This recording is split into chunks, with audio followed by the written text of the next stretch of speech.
Muy bien, entonces, ahora sí, gracias a Dios, hermanos, por poder estar. Nuestra intención en esta mañana es exaltar también sobre todas las cosas el nombre del Señor, darle a conocer, aprender de Él a través de su palabra. Y todo lo que hagamos tiene que estar guiado por ese entendimiento. Ese tiempo que tendremos, por ejemplo, de disfrutar juntos, comer juntos, sabemos que es algo que el Señor también manda a su iglesia. Que estemos con un mismo sentir, que podamos compartir los alimentos, compartir la vida cristiana con los demás creyentes. Esa es una orden, pero una bendición también, que no nos ha dejado huérfanos, solos, aislados, sino en un grupo que también busca y ama al Señor. Y en este grupo deseamos exaltar su nombre, conocerle a Él cada vez más. Y yo le invito, por favor, que vaya conmigo a Mateo capítulo 28. Es donde vamos a tener allí la predicación en esta mañana. Mateo capítulo 28.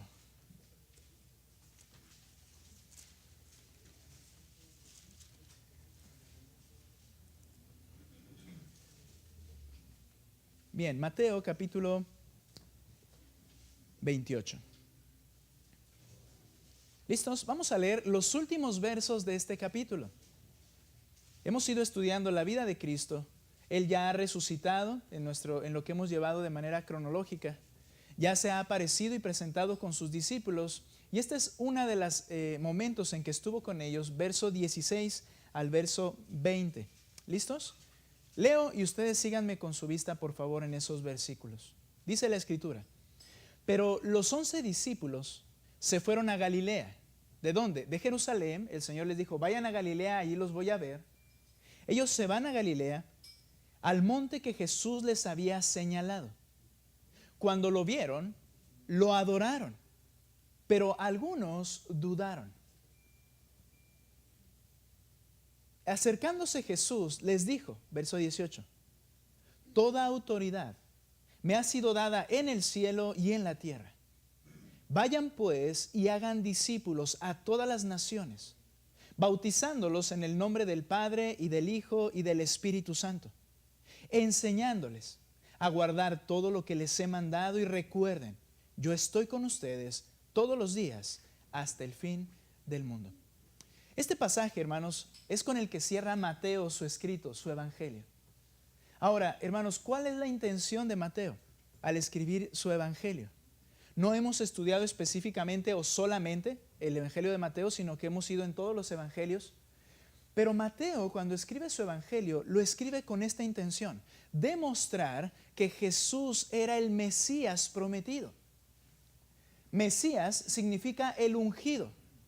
¿Y a quiénes se ungía en el Antiguo Testamento de parte de Dios? Bueno, había por lo menos tres oficios, que era el sacerdote, el profeta y el rey. Eran ungidos. Y el término Mesías significa el ungido. Mateo presenta a Jesús entonces como el rey prometido, el rey que en el Antiguo Testamento se había anunciado que vendría y gobernaría con poder toda la tierra con su pueblo. Ese rey, el ungido, el Mesías, era Jesús. Por tanto, Mateo, desde que comienza su escrito en el capítulo 1, él habla de la genealogía de Jesús y la hace en referencia a David. Enseña que él es descendiente de David y por lo tanto digno de poseer el reino. Es ahí mismo en Mateo, en el capítulo 2, cuando se menciona acerca de los sabios de Oriente. Una duda que algunos tenían todavía hasta el 6 de enero y me la volvieron a hacer. ¿De verdad no hubo 3 reyes magos? Melchor, Gaspar y Baltasar. Y la Escritura lo que dice es que eran sabios de Oriente. No nos dice cuántos eran en total. Sí nos dice que traían ciertos regalos, oro, incienso y mirra. Pero estos sabios de Oriente, cuando vienen a Jerusalén después de observar las señales en el cielo, ellos declaran algo: hemos venido a ver al rey de los judíos que ha nacido. Solo Mateo lo menciona, porque él está mostrando que Jesús era el rey prometido. Es cuando Herodes explota y todo Jerusalén con él, porque dicen: ¿cómo que un nuevo rey? ¿Y qué intentó hacer? Matarlo desde que era pequeño. Mateo entonces presenta al rey de los judíos, a Jesús. va presentando a lo largo de todo ese evangelio todas las profecías que se dieron acerca de ese rey que vendría y cómo Jesús las fue cumpliendo todas y cada una de ellas. Y entonces llega al final de su evangelio y después de hablar de que ese rey no era un rey humano como los demás, sino uno que es el Hijo de Dios y por tanto Dios mismo, resucita, muere y resucita de entre los muertos.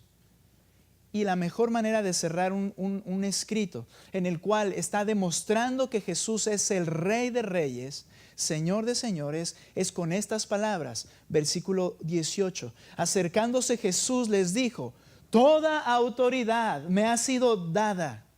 Él es el Rey. Toda autoridad me ha sido dada en el cielo y en la tierra. Una orden. Vayan pues, hagan discípulos a todas las naciones, bautizándolos en el nombre del Padre y del Hijo y del Espíritu Santo, enseñándoles que guarden todo lo que les he mandado, porque Él es Rey, debe ser obedecido. Y luego dice: y recuerden, yo estoy con ustedes todos los días hasta el fin del mundo. Y aunque estoy mencionando ya las partes que vamos a ir estudiando, al final el Rey dice: pero esta empresa es mía. Ustedes van como embajadores, yo soy el Rey, yo estoy con ustedes, yo les voy a proveer lo que requieren hasta el fin de los tiempos. Jesús, Él es el Rey y Él es digno. En esta mañana vamos a hablar de este tema. El Rey es digno. El Rey es digno. Y ese Rey, ¿quién es? Jesús. Voy a ir comentando, voy a ir mencionando y ahí algunas aclaraciones. Porque en alguna ocasión alguien preguntaba: bueno, ¿por qué, hermano, se habla tanto de Jesús, Jesús, Jesús, Jesús? Pero el Padre también es importante y el Espíritu también es importante. Y lo es. Pero vamos a darnos cuenta que Jesús, Él es el Rey y Él es digno. ¿Digno de qué? Primera cosa, Él es digno de toda adoración. Él es digno de toda adoración. Vayan conmigo a Mateo 28, 16. Los 11 discípulos han ido a Galilea, la región donde Él llevó a cabo mayor parte de su ministerio, donde había más discípulos de Él, creyentes. No solo eran 11, eran más. Y por eso es quizá que Él entonces les manda ir a Galilea, a un monte que ellos conocían, y los demás discípulos también. Y Él se presenta. Y verso 17 dice: cuando lo vieron, lo adoraron, pero algunos dudaron. Es probable que al ser más de tan solo los 11, que ya habían visto al Señor previamente, los 11, ¿se acuerdan que el único que faltaba en un momento era Tomás? Pero al siguiente día de lunes, el siguiente primer día de la semana, que es domingo, se presenta el Señor y ya Tomás también lo ve y cree en Él. Es posible que cuando dice aquí que algunos dudaron, no se refiera particularmente a los 11, sino a otros que estaban allí, que les estaba costando mucho trabajo entender cómo es que Él había muerto y ahora estaba presente y que su aspecto a veces no era el que ellos esperaban ver. Y algunos dudaban. Esto nos muestra cómo la Escritura es verdaderamente palabra de Dios. Mateo no tiene reparos en decir: había quienes dudaban todavía. Entre nosotros dudábamos y todos les pasó en un momento o en otro.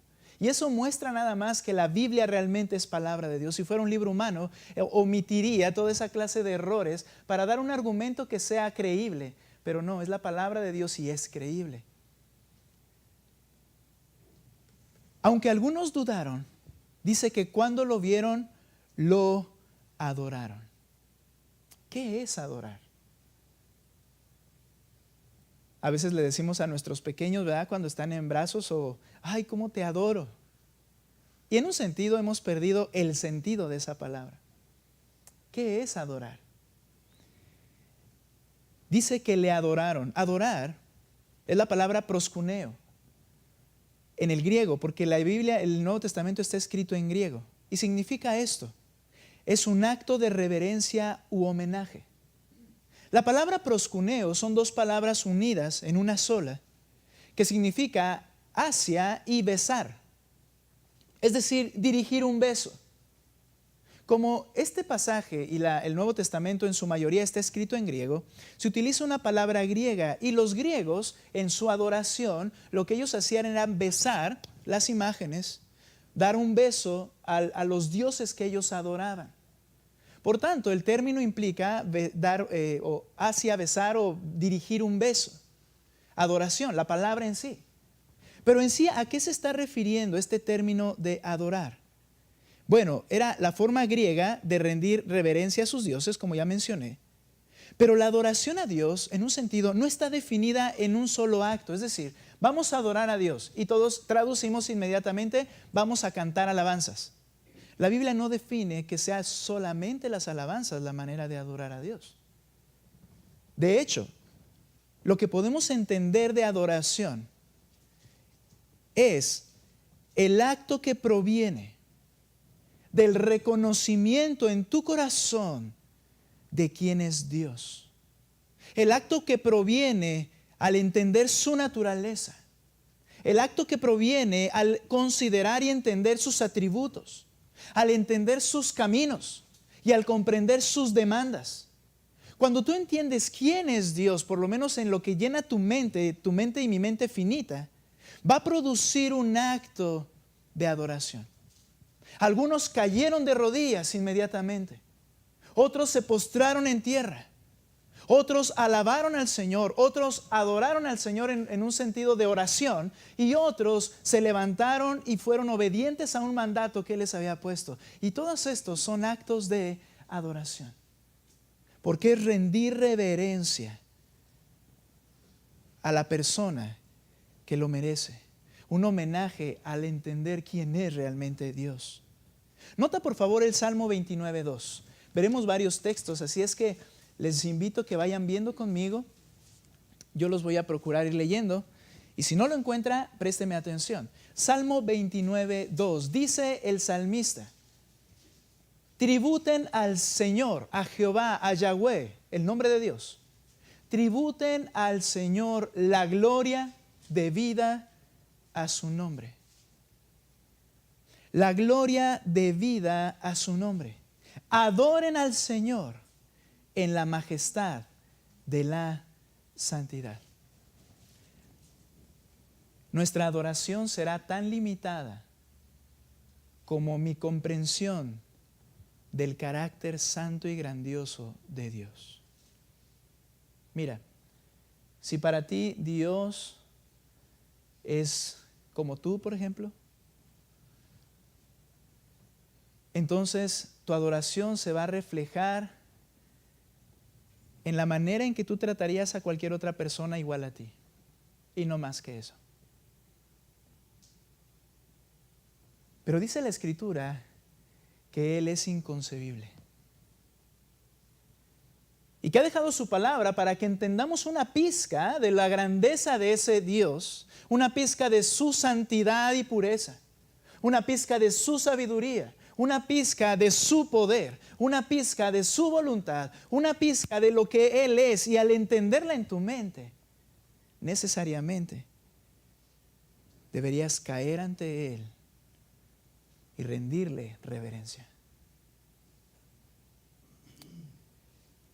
Ahora, dice mi punto aquí: Jesús es digno de toda adoración. El Rey es digno, es nuestro tema principal. ¿Qué significa ser digno? Debo afirmar esto: solo Dios es digno. Ahora, ¿a qué nos referimos? La palabra axios, digno, significa lo que es de peso, lo que es valioso, aquello que es merecedor de algo por ser adecuado. Es decir, cuando digo que solo Dios es digno, es que lo único valioso y de peso realmente en todas las cosas, lo único que vale la pena es Dios. Es lo único. Él es digno. Y entonces unimos lo siguiente: Él es digno de ser adorado.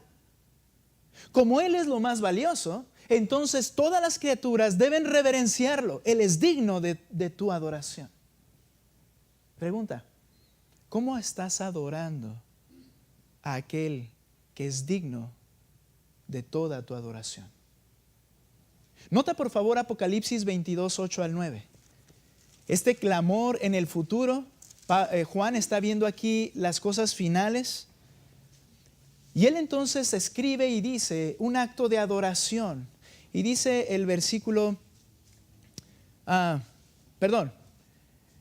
22, 8 al 9. Él está viendo toda esta revelación, ve cómo el Señor es adorado. Sí, pero quiero que veas aquí algo en cuanto a lo que hizo Juan. Después de ver esto, verso 8, yo, Juan, soy el que oyó y vio estas cosas, cosas impresionantes del fin de todas las cosas, del reino de Dios. Y cuando oí y vi, me postré, un acto para adorar a los pies del ángel que me mostró estas cosas. Los ángeles santos y aún los ángeles caídos son seres diferentes a nosotros. La Escritura los describe como seres con ciertas capacidades y características superiores a nosotros. Y que si nosotros tuviéramos, que Dios permita, ver un ángel, nos espantaríamos por la gloria de ese ángel que Dios le ha otorgado. ¿Ok? Ahora, cuando Juan ve todo lo que el ángel le está mostrando y tiene enfrente al ángel que le está mostrando esto, dice que se postra para adorar. Pero hemos dicho que solo Jesús es digno de ser adorado. Ahora, se postra para adorar y el ángel, verso 9, me dijo, no hagas eso. Es decir, no me adores. No hagas eso. Yo soy consiervo tuyo. Es decir, servimos al mismo Señor. Yo soy consiervo tuyo y consiervo también, añadiendo yo, de tus hermanos los profetas y consiervo también de los que guardan las palabras de este libro. Adora ¿a quién? ¿Quién solamente en este texto es digno de ser adorado? Solamente Dios. No, los ángeles no deben ser observados. Ninguna persona, por más cosas buenas que haya hecho, debe ser observada y reverenciada en el sentido de adoración que solo le pertenece a Dios. Yo no estoy hablando de no ser respetado y no respetar a las personas o respetar a autoridades, no ese es el término, sino aquel que tiene el peso para que yo le rinda mi reverencia y dé un beso al aire por él en un sentido, solamente Dios. Ninguna persona, ningún ser creado, ni siquiera los ángeles, que son superiores a nosotros. De hecho, el mismo Jesús enseñó que Dios quiere la adoración de sus criaturas. Juan capítulo 4, el Señor Jesús, hablando aquí con una mujer, conocido este pasaje como la mujer samaritana, Él está hablando con ella, le está anunciando, le está mostrando su poder, le está diciendo que Él es el único que tiene agua viva para dar, de tal manera que sea satisfecha toda su necesidad espiritual. Y al estar hablando con esta mujer, entonces entran a un tema polémico. Y vean lo que dice el versículo 23. El Señor le dice, ok, esta mujer samaritana no era judía, tenía sus dioses, tenía sus creencias. De hecho, ellos creían que adoraban al mismo Dios. Y entonces en el verso 23 le dice, pero la hora viene y ahora es, nota, cuando los verdaderos adoradores, esto implica que hay una adoración falsa. No por lo espectacular que sea, es correcta. Hay una adoración falsa y una adoración verdadera. Y le dice el Señor a esta mujer, viene el tiempo cuando los verdaderos adoradores adorarán al Padre en espíritu y en verdad. Adorarán al Padre no de manera religiosa, no a través de rituales. ¿Sabes que a veces nosotros nos creamos rituales fácilmente? Pensamos que con esos estamos agradando a Dios. Ahora, las costumbres no son malas en sí mismo. Por ejemplo, es una costumbre ya para ti quizá el levantarte y saber que vas a venir al culto. Ya es una costumbre y diríamos una buena costumbre. Pero hay una cuestión. Muchas veces las cosas externas no reflejan lo que realmente hay en tu corazón. Y aunque quizá tomaste el tiempo para prepararte y venir, quizá no querías hacerlo. Y tu adoración externa, lo que los demás ven como un acto de reverencia a Dios, dice el Señor, eso no es verdadero. Porque el adorador verdadero lo hace de esta manera, en espíritu. ¿Sabes qué dice esto? Comienza desde el interior, motivado por lo que no se ve. Esa es la reverencia que el Señor busca. Y lo hace en verdad, basado en los principios de la verdad, que es la palabra de Dios. Basado en lo que el Señor enseñó y Él dijo, yo soy la verdad.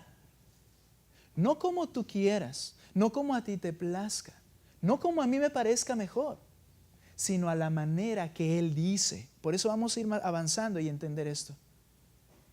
Tienes que adorar al Señor en espíritu, internamente, desde las motivaciones más básicas de tu corazón y en verdad, basado en lo que Él dice en su palabra. Ahora, le está diciendo esto y luego, por favor, quiero seguir leyendo.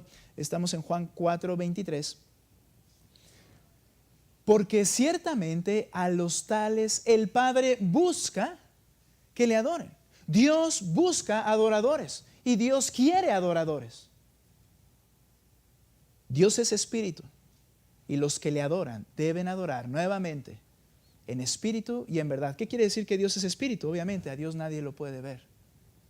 Si lo quieres adorar, lo tienes que adorar de manera desde la parte donde es invisible en tu ser, basado en la verdad, y créeme que se va a hacer visible, pero comienza desde el espíritu, si no es hipocresía. Jesús enseñó que Dios busca la adoración de sus criaturas. Pero entonces, ¿qué pasó aquí? ¿Por qué adoraron a este hombre Jesús que estaba frente a ellos cuando el único que es digno de adoración es Dios? Porque Jesús debe ser adorado. Dice que cuando lo vieron, lo adoraron. Él es el unigénito Hijo de Dios. Y cuando decimos esto, no quiere decir que Cristo es una criatura de Dios, sino al decir unigénito Hijo de Dios, no como decimos, todos somos hijos de Dios, también Cristo, no. Al decir unigénito es que es de esta clase y especie, única a la misma especie de Dios. Esto quiere decir que es Dios mismo. Si comparte su naturaleza, si comparte su grandeza, si comparte su santidad, si comparte su eternidad, si comparte cada una de las características de Dios, no puedo entender yo la relación de ellos en la eternidad, ni me ha dejado revelado en la Escritura, nos ha dejado revelado en la Escritura cómo funciona completamente, pero Él es el unigénito Hijo de Dios y esto quiere decir que Él es Dios. Cuando el Señor es bautizado, Mateo 3:16 al 17, por el Juan el Bautista, dice que Juan vio el cielo abierto y que descendió el Espíritu sobre él. Y una voz desde el cielo que dijo, este es mi Hijo amado, mi único Hijo amado, en quien tengo complacencia.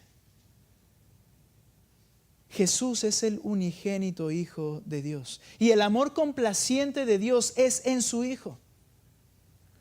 Tenemos que entender algo, recordar algo. Aunque somos criaturas, no te confundas. Dios no se complace de nosotros. ¿Sabes por qué? Porque todo lo que hacemos está manchado por nuestra naturaleza. Y nuestra naturaleza es pecado. Pero en Jesús no hay pecado y Él se complace en su Hijo. Y algo que adelantamos, y cuando alguien viene a través de Cristo arrepintiéndose, creyendo en Él, ahora el Padre se complace en esa persona por medio de su Hijo.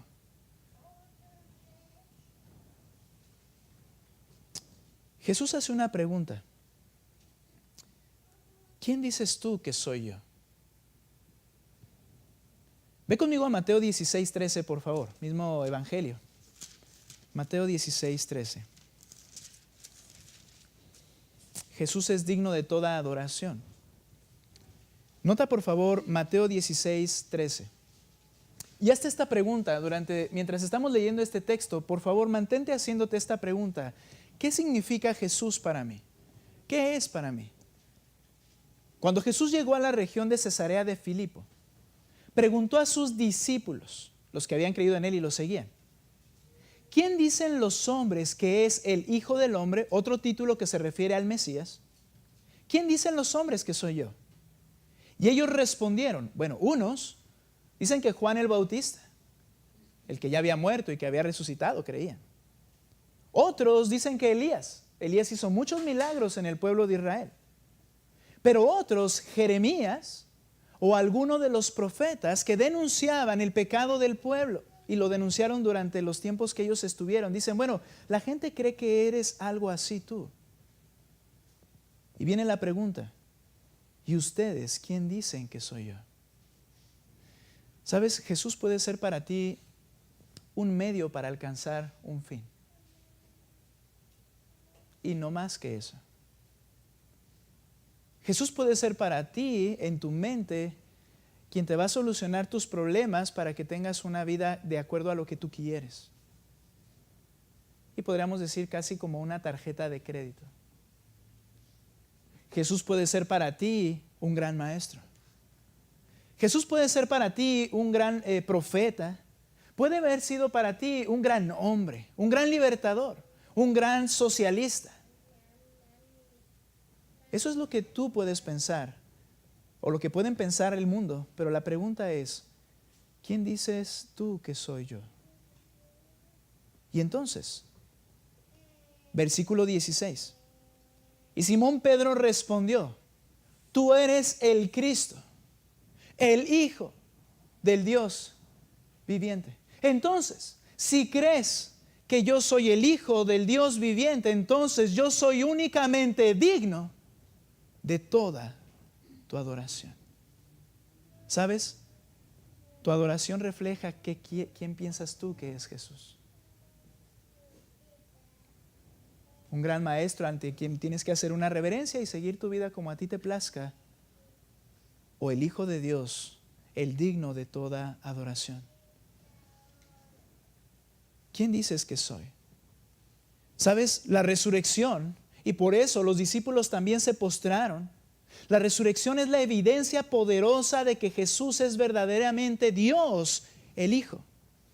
En Juan 10, 17 al 18, Él les dijo a los que lo escuchaban, por eso el Padre me ama, porque yo doy mi vida para tomarla de nuevo. Nadie me la quita, sino que yo la doy de mi propia voluntad. Tengo autoridad, poder para darla y tengo autoridad para tomarla de nuevo. Este mandamiento recibí de mi Padre. Si Jesús no hubiera resucitado, simplemente hubiera sido un hombre ridículo con muchas pretensiones superiores. Pero al momento de resucitar, Él dio ese golpe de autoridad y dijo, yo soy el Hijo de Dios como lo había dicho. Entonces tú debes adorarlo. Tú debes adorarlo.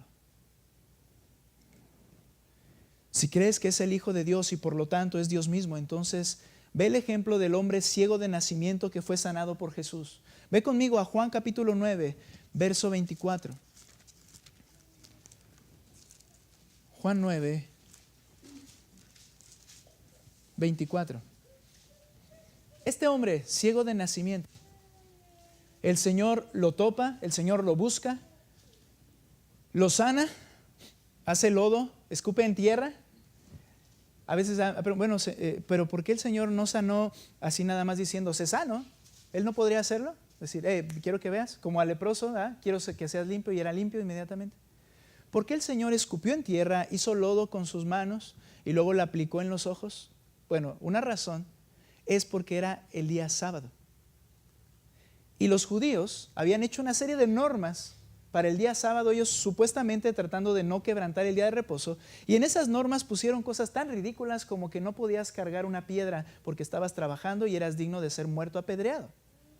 No podías cargar a tu hijo, y si tu hijo llevaba algo cargando, tú estabas pecando porque estabas trabajando en el día que no se debe trabajar. Hicieron una serie de reglas y una de ellas es que hacer lodo era trabajar. Bien, Jesús hizo lodo. Hizo lodo con sus manos. Luego lo untó y le dijo, ve y lávate al estanque de Siloé. y cuando fue y se lavó, vino viendo, y cuando venía le decían, este no es el ciego, se parece a él. Y él decía, yo soy. Desde nacimiento había sido ciego y él venía contento. Se acercan los fariseos y los judíos y le dicen, ¿cómo fuiste sanado? Bueno, y no omitió nada, y esa era la intención de Cristo. Bueno, aquel que me sanó, el llamado Jesús, hizo lodo, escupió, hizo lodo y me lo untó, hizo lodo.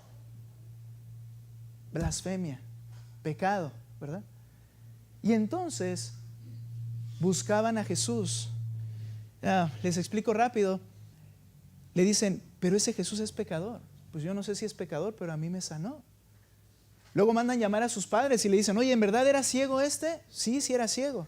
Dinos cómo fue sanado, pregúntenle ustedes, porque tenían miedo de ser expulsados de la sinagoga y le dijeron, ustedes díganle, él ya tiene edad, ya era un adulto.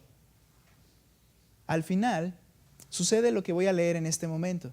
Por favor, Juan 9:24, leo corridito. Por segunda vez los judíos llamaron al hombre que había sido ciego y le dijeron, da gloria a Dios. De alguna manera, no mientas, di lo correcto. Nosotros sabemos que este hombre, Jesús, es un pecador. Entonces él les contestó, si es pecador no lo sé. Nota, él no está mintiendo. Su concepto de Jesús era limitado absolutamente. Él decía, bueno, si es pecador, ustedes lo conocen, yo no sé. Quizá era un hombre con un poder. Una cosa sé, que yo era ciego y ahora veo. Ellos volvieron a preguntarle, ¿qué te hizo? Nuevamente, ¿cómo te abrió los ojos? Él les contestó, ya les dije y no escucharon. ¿Por qué quieren oírlo otra vez? ¿Es que también ustedes quieren hacerse discípulos suyos? Eso fue un insulto para ellos. Entonces lo insultaron y le dijeron, tú eres un discípulo de ese hombre, pero nosotros somos discípulos de Moisés. Nosotros sabemos que Dios habló a Moisés, pero en cuanto a este no sabemos de dónde es. El hombre le respondió, pues en esto hay algo asombroso, que ustedes, los líderes espirituales, no sepan de dónde es. Y sin embargo, a mí me abrió los ojos. Sabemos que Dios no oye a los pecadores, les comienza a predicar. Sabemos que Dios no oye a los pecadores, pero si alguien teme a Dios y hace su voluntad, a ese oye. Desde el principio, jamás se ha oído decir que alguien abriera los ojos de un ciego de nacimiento. Si éste no viniera de Dios, no podría hacer nada. Quizá un profeta enviado por Dios. Ellos le respondieron, tú naciste enteramente en pecados. Y tú nos enseñas a nosotros, y lo echaron fuera. ¿De qué? De la sinagoga. Lo expulsaron. Lo que sus padres evitaron para ellos mismos, a él lo expulsan. Jesús oyó decir que lo habían echado fuera, que lo habían expulsado.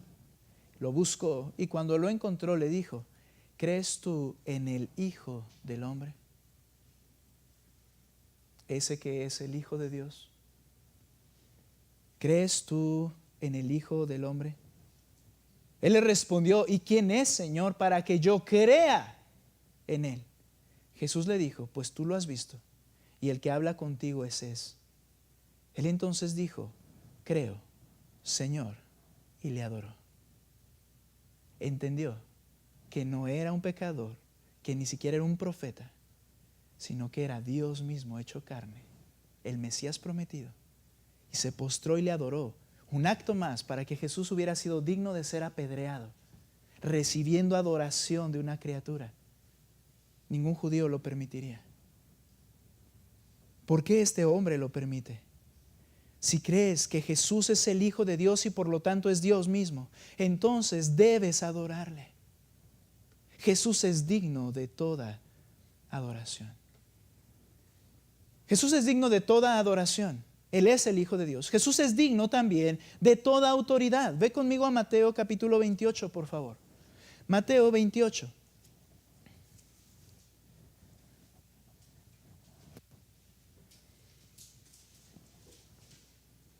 Desde el verso 17 continuamos. Cuando lo vieron, lo adoraron, pero algunos dudaban o dudaron.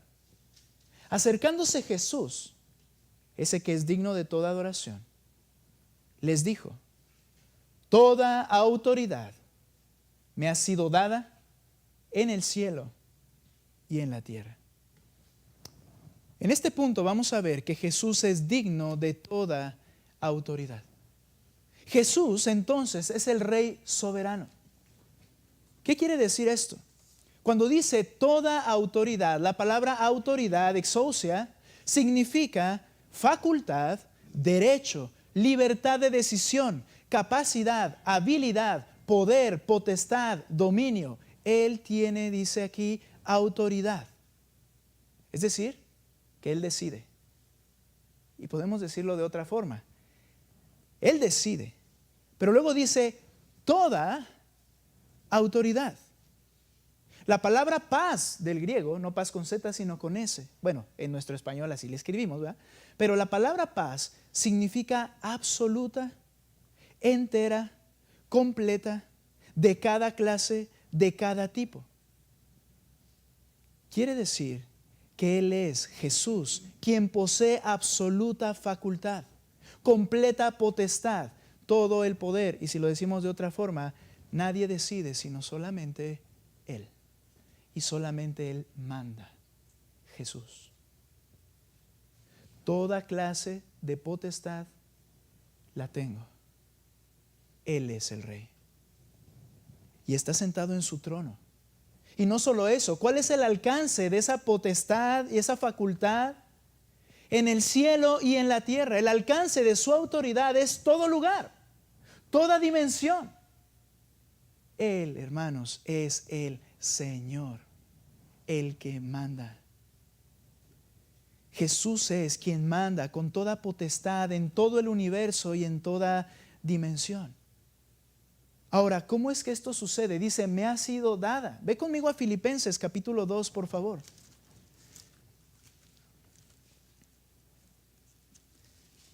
Algunos, la doctrina de testigos de Jehová utilizan este argumento para decir, bueno, Él recibió toda potestad, entonces si la recibió, el que se la dio es mayor que Él.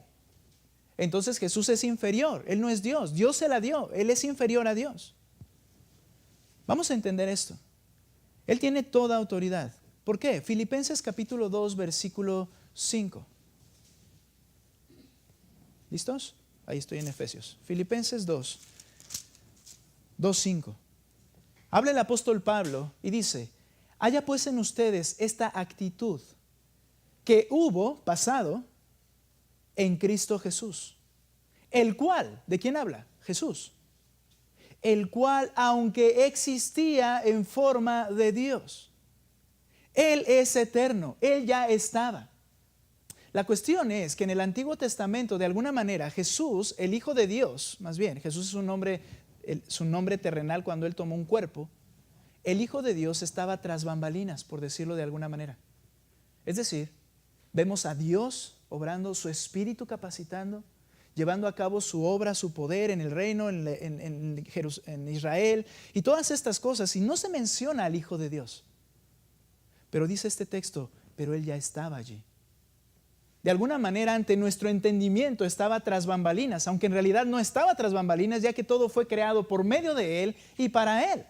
Él estuvo activo en todas estas cosas. Sin embargo, en nuestro entendimiento parecía estar oculto. Y entonces dice Él existía en forma de Dios. Pero aún estando así, dice, no consideró el ser igual a Dios. Y esto no quiere decir que dejó de ser Dios, sino que no consideró el estatus, el ambiente en el que estaba como Dios, en su gloria.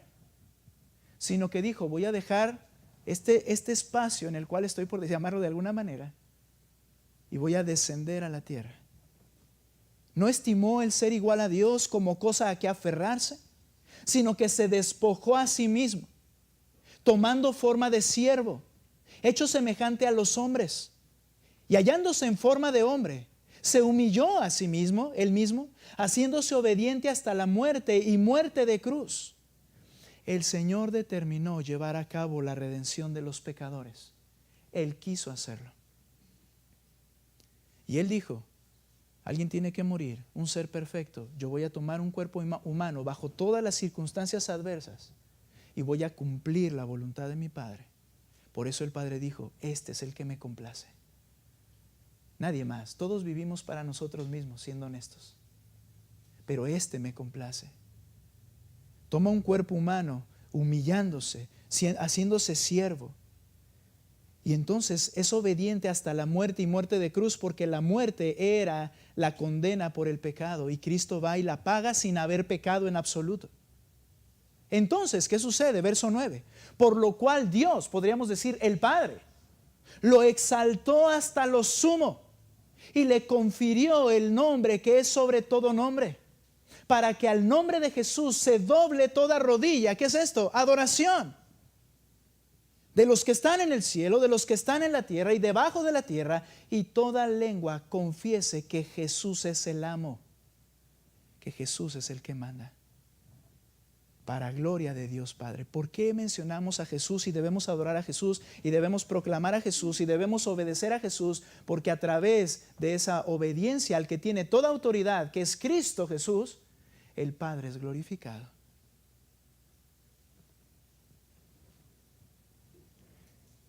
Él es el que tiene toda autoridad. ¿Has confesado a Cristo como el soberano Rey que tiene autoridad sobre tu vida? Has dicho, ok, ahora entiendo que he vivido para mí y que yo no soy agradable a Dios porque soy un pecador, que Cristo es el único que pudo pagar perfectamente, y dice la Escritura que si creo en Él, Él me perdona y me salva. Yo me someto al Señor. ¿Has creído en Cristo como tu Señor, como tu soberano Rey que tiene autoridad sobre tu vida? Jesús es digno de toda adoración. Jesús es digno de toda autoridad y Él la posee ahora. Él es el Rey. Y por lo tanto, Jesús es digno de toda obediencia. ¿De qué serviría tener toda la autoridad si no hay quien obedezca? Él es digno de toda obediencia. O dicho de otra manera, ¿cómo puedes decir y reconocer que Él tiene toda autoridad, pero no estás dispuesto a hacer lo que Él te manda? Mateo 28, 19 entonces les dice, bueno, toda autoridad me ha sido dada en todos los sectores que puedan existir. Yo soy el que manda. Verso 19, vayan pues. Ahí viene la orden del que tiene toda autoridad. Vayan pues y hagan discípulos a todas las naciones, bautizándolos en el nombre del Padre y del Hijo y del Espíritu Santo. El bautismo es posterior a haber creído, es muy claro. Enseñándoles a guardar todo lo que les he mandado. Y recuerden, yo estoy con ustedes todos los días hasta el fin del mundo. Ahora, Jesús es digno de toda obediencia. ¿Cuál es el mandato del Rey que debe ser obedecido incondicionalmente? ¿Cuál es el verbo principal en el que gira todo el enunciado que acabamos de leer? Hay varios verbos, pero hay uno que es principal y a lo que apunta todo el enunciado que se acaba de mencionar. Verso 19. Vayan pues y hagan discípulos a todas las naciones, bautizándolos y enseñándoles. ¿Cuál es el verbo principal? ¿Cuál es el mandato de ese Rey? El verbo principal sobre el que gira todos estos versos, la orden principal es esta: hagan discípulos. La palabra es una sola palabra griega, mateiteusate. Mateite significa discípulo, es decir, uno que sigue a otro y aprende de otro. El imperativo sobre el que gira todos los versos que estamos viendo aquí al final, ese mandato dice, ok, yo tengo toda autoridad, ahora te digo a ti, el que has creído en mí, debes hacer discípulos.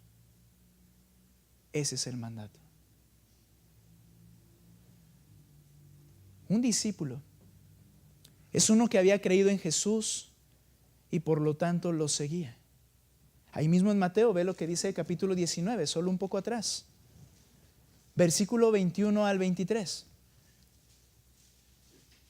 A ver si estoy bien. Ok, sí.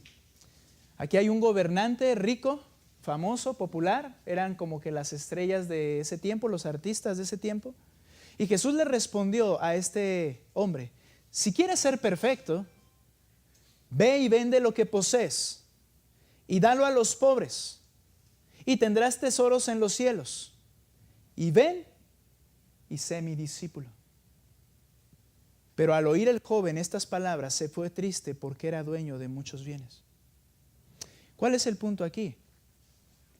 Si este hombre hubiera creído en Jesús, le seguiría. Le dice el Señor, muy bien, vende todo lo que tienes. Yo soy digno de tu adoración y de tu vida, ¿cierto? Muy bien. Particularmente a este le dijo, no nos está diciendo a nosotros, le está diciendo a este, vende todo lo que tienes, era muy rico, dalo a los pobres y ven y sígueme. ¿Y qué hizo? Se entristeció, dio la vuelta y se fue, no quiso seguirlo.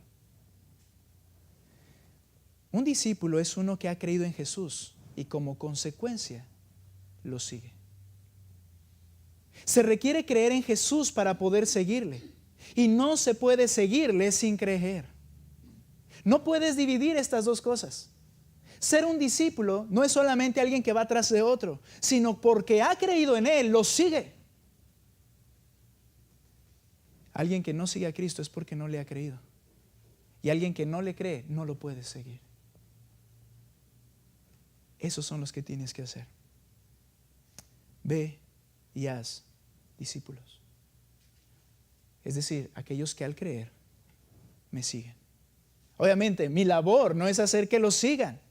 Es una consecuencia de haber creído el Evangelio, de haber entendido que Él demanda tu arrepentimiento y fe, de haber entendido que Él es mi Señor y que Él me perdona mis pecados si yo vengo a Él arrepentido porque Él ha muerto en la cruz.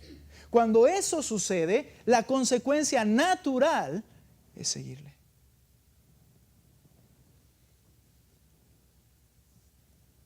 Esos discípulos son los creyentes en Cristo y fueron llamados cristianos por primera vez en una región llamada Antioquía, dice Hechos 11:26.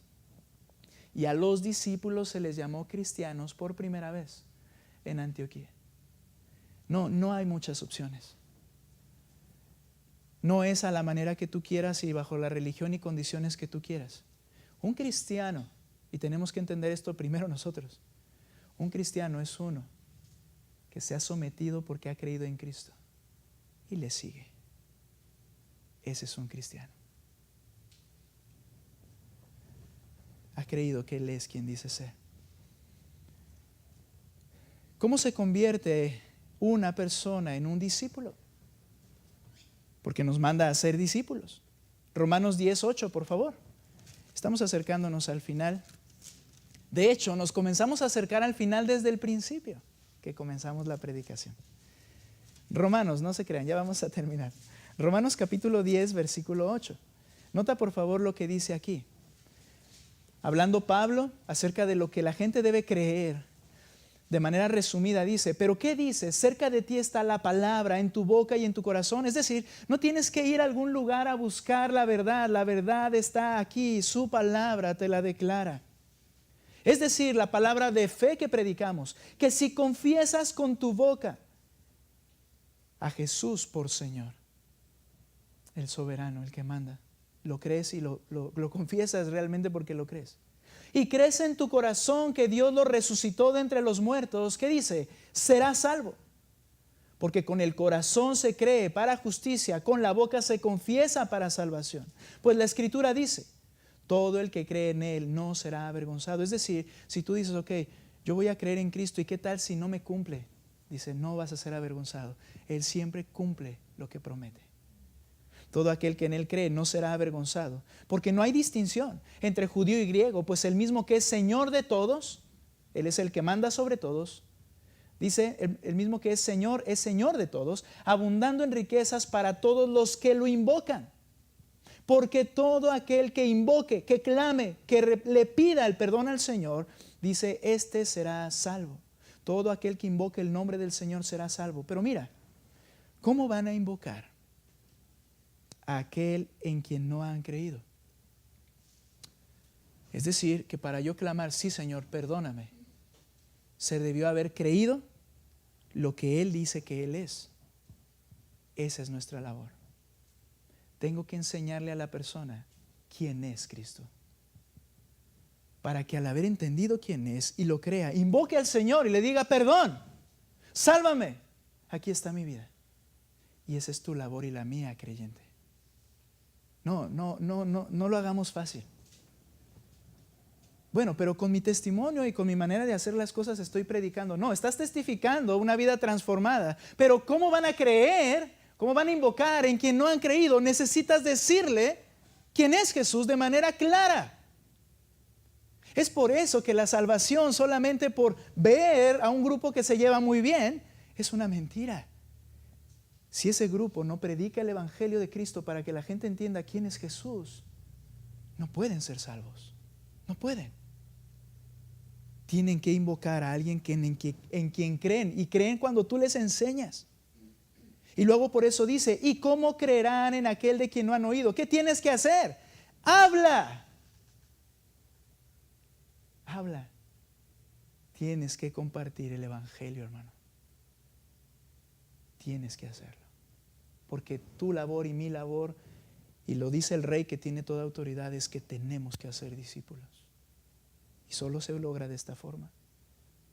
¿Y cómo irán sin haber quien les predique? ¿Y cómo predicarán si no fueren enviados?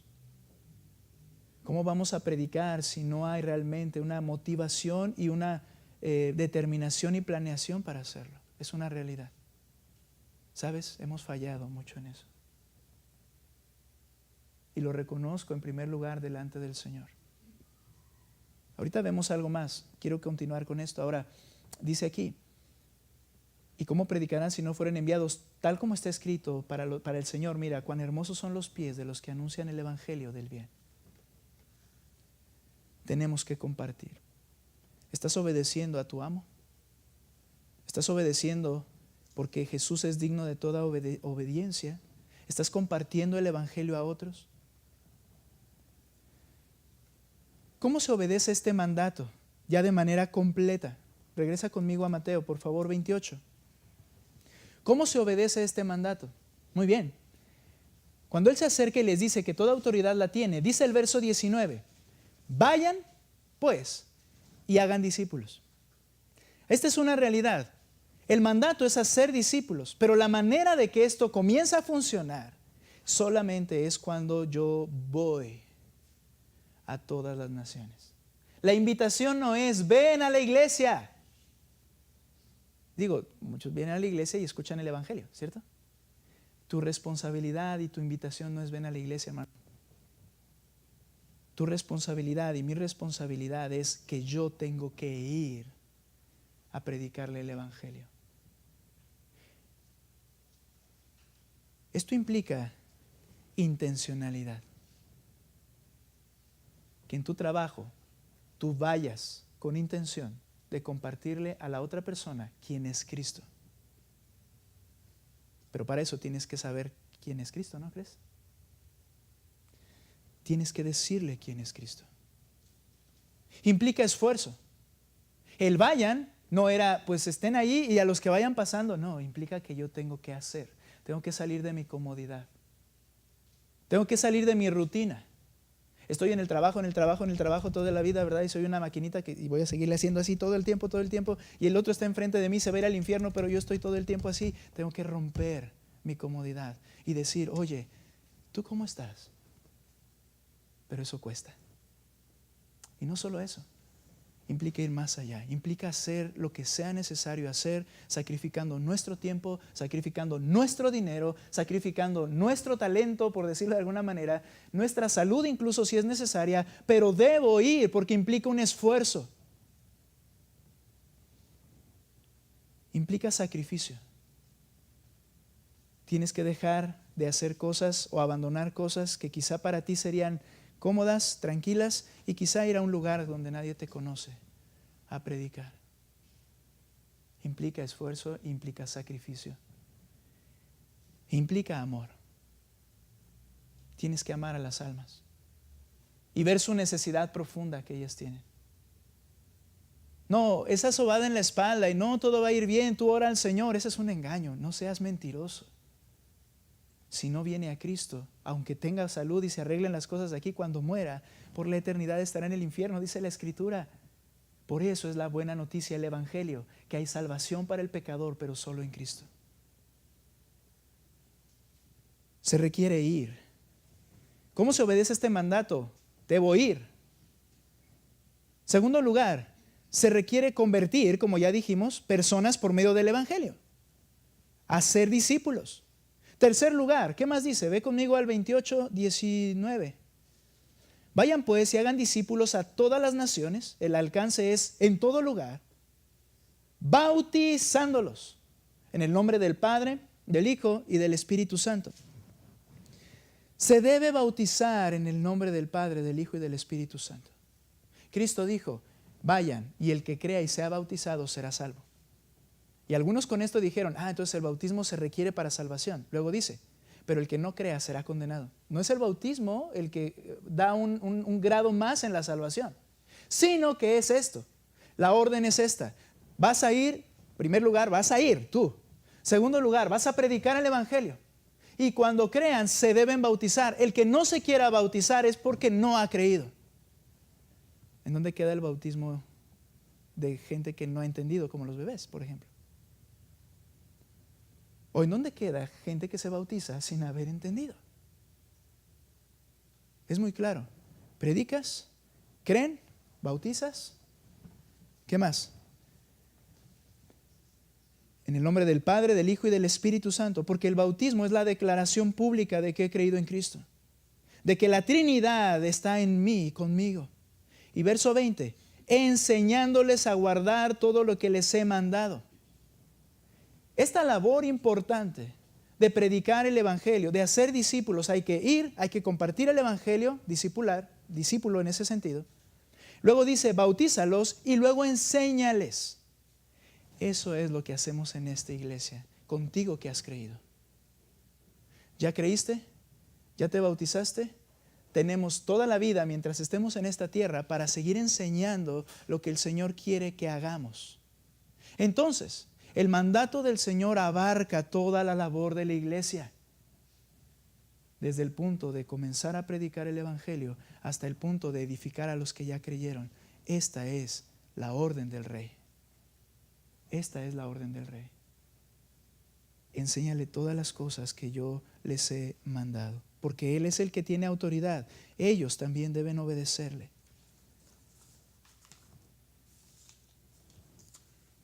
Jesús es digno de adoración. Jesús es digno de toda autoridad. Jesús es digno de toda obediencia. Jesús es digno, ya se me pasó el otro, no son 4 nada más, de absoluta confianza. Esta labor es imposible para manos humanas y débiles como la nuestra. Ir a todas las naciones, hablarles del evangelio, convertirse, seguir a Cristo, bautizándolos, seguir a Cristo, obedeciendo todo lo que Él manda. Él sabe que esa labor es imposible. Por lo tanto, dice el verso 20, enseñándoles a guardar todo lo que les he mandado. Y recuerden, yo estoy con ustedes todos los días hasta el fin del mundo. Él está para capacitarnos, darnos la fuerza, darnos la gracia para llevar a cabo lo que Él nos ha mandado a hacer. Pero si nosotros no hacemos lo que tenemos que hacer, menos el Señor manifestará su poder para hacer lo que Él nos ha mandado a hacer. ¿Por qué no crece la iglesia? ¿Por qué no predicas el evangelio? Es que son muy duros. Bueno, dice que el que tiene toda autoridad está contigo todos los días hasta el fin del mundo. ¿De qué me estás hablando? ¿Notas que nuestras decisiones traen consecuencias? Mi decisión de callar y no decirle. Mi decisión de no gastar un poco de mi tiempo y visitar a alguien porque le quiero compartir el evangelio. ¿Cuándo es la última vez que has visto el poder de Dios desatándose en la vida de alguien cuando dice yo creo y viene a los pies de Cristo? ¿Cuándo es la última vez que lo viste? Porque tú lo hiciste. Jesús es digno de toda confianza, la promesa es fiel. Yo estoy con ustedes. En todo día, bueno y malo, con lluvia y sin lluvia, con enfermedad y sin enfermedad. No dice que no los va a ver. Dice yo estoy contigo hasta el fin del mundo. Jesús es digno de toda confianza porque pone todos los recursos de su infinita gracia a nuestro favor. Jesús, Él es el Rey y es digno. ¿Cómo estás tú? ¿Quién es para ti Jesús? Vamos a orar, por favor, y concluimos. Eres digno de toda adoración, Señor. Eres digno de poseer toda la autoridad. Y tú eres el que manda, tú eres el Rey de Reyes. Viniste como siervo, pero no más.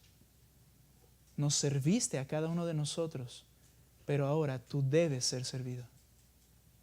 Tú reinas y tu reino es infinito.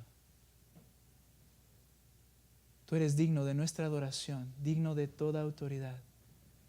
Señor, eres digno de que te obedezcamos.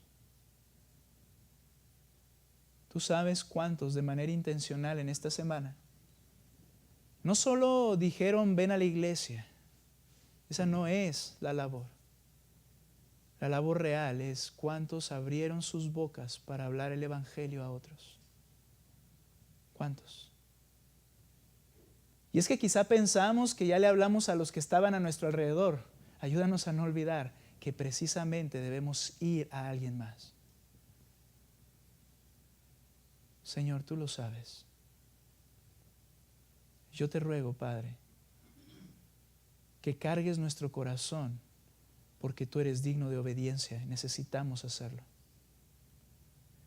¿Cuántos de los que están hoy aquí han entendido quién eres tú y que demandas una adoración completa y obediencia completa? ¿Y cuántos de los que están aquí te seguirán a partir de ahora? Y dirán, sí, Señor, aquí está mi vida. Perdóname porque soy pecador. Sálvame porque tú eres el único que puede salvarme y garantizar la eternidad. ¿Cuántos, Señor, tú obra en los corazones? Tú eres digno, Señor, de toda confianza. Lo que has dicho lo cumplirás. Nos has prometido la eternidad. Ya estás en nosotros, ya estás con nosotros. Nos capacitas. Nos has otorgado todas las bendiciones en Cristo. Gracias, Señor, porque lo tenemos todo. Y a veces, Señor, lo olvidamos. Eres digno de toda nuestra confianza. Por eso te adoramos, te alabamos, bendecimos tu nombre. Y rogamos, usa nuestra iglesia, usa mi vida, úsanos, Señor, para cumplir este mandato para tu gloria. Ayúdanos a edificar a los que han creído. Ayúdanos, mi Dios, a predicar a los que están perdidos. Lo entendemos. Mueve nuestras voluntades en el nombre de Cristo Jesús. Amén. Puestos en pie.